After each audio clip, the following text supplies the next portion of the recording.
اپنے نبی پر قرآن کا یہ پیغام نازل فرما کہ اے پیغمبر، جو عورت تم سے اپنے شوہر کے بارے میں بحث و جدال کرتی اور اللہ سے شکایت کرتی تھی، اللہ نے اس کی التجا سن لی اور اللہ تم دونوں کی گفتگو سن رہا تھا۔ کچھ شک نہیں کہ اللہ سنتا دیکھتا ہے۔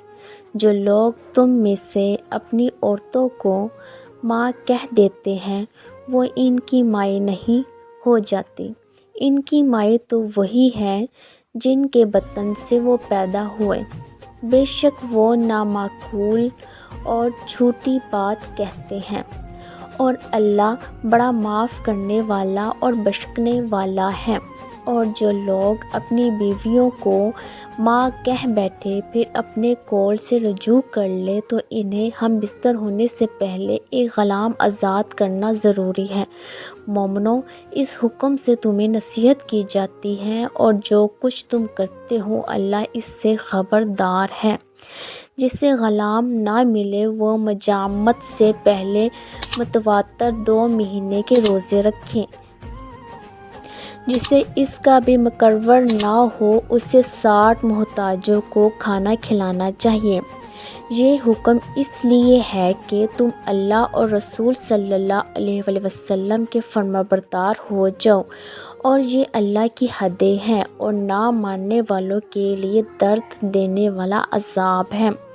جناب رسول کریم صلی اللہ علیہ وآلہ وسلم نے اللہ کے احکامات سے حضرت خولہ کو آگاہ کیا اور فرمایا، جاؤ اپنے خاوند سے کہو کہ اس غلطی کے کفارہ میں ایک غلام آزاد کر دے۔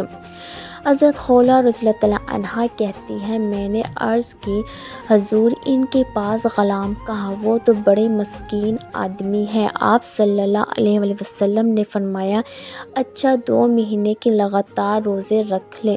میں نے کہا، حضور صلی اللہ علیہ وآلہ وسلم وہ تو بڑی عمر کے بوڑھے ناتواں اور کمزور ہیں، انہیں 2 ماہ روزوں کی بھی طاقت نہیں۔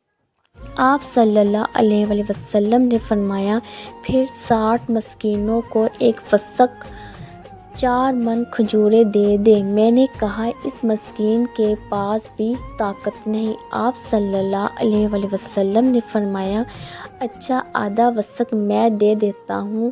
اس پر میں نے کہا، ٹھیک ہے، آدھا وسق میں دے دیتی ہوں۔ اس پر آپ صلی اللہ علیہ وآلہ وسلم نے فرمایا، یہ تو آپ نے بہت اچھا کیا، ٹھیک ہے، جاؤ یہ ادا کرو، اور اپنے خاوند کے ساتھ جو تمہارے چاچا کا لڑکا ہے اس سے محبت، پیار اور خیر گواہی سے گزارا کرو۔ صحابہ کرام کے دلوں میں بھی حضرت خولہ رضی اللہ عنہا کی قدر و منزلت بہت بڑھ گئی۔ ایک دفعہ حضرت عمر رضی اللہ عنہ اپنے دور خلافت میں کہیں جا رہے تھے کہ حضرت خولہ رضی اللہ عنہا نے رستے ہی میں آپ کو بلایا اور کچھ بات کرنے لگے۔ حضرت عمر رضی اللہ عنہ کھڑے ہو کر بڑی توجہ سے حضرت خولہ رضی اللہ عنہا کی بات سننے لگے۔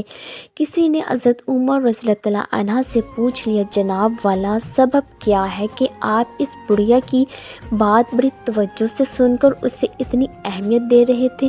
حضرت عمر فاروق اعظم رضی اللہ عنہ نے فرمایا، یہ وہ عورت ہے جس کی بات اللہ تعالیٰ نے 7 آسمانوں کے اوپر سن لی تھی۔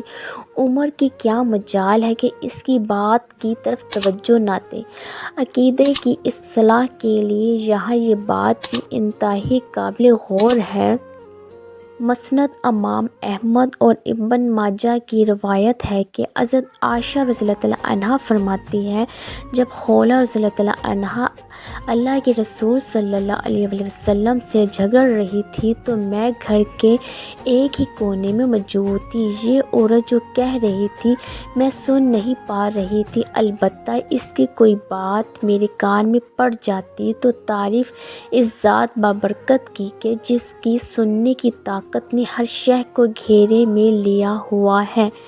جی ہاں لوگوں، جب رسول کریم صلی اللہ علیہ وآلہ وسلم کی زوجہ کا یہ حال ہے تو اور بھلا کون شخص ایسا ہو سکتا ہے جو اپنے مریدوں کی فریاد کو بغیر اسباب کے دور سے سن لے۔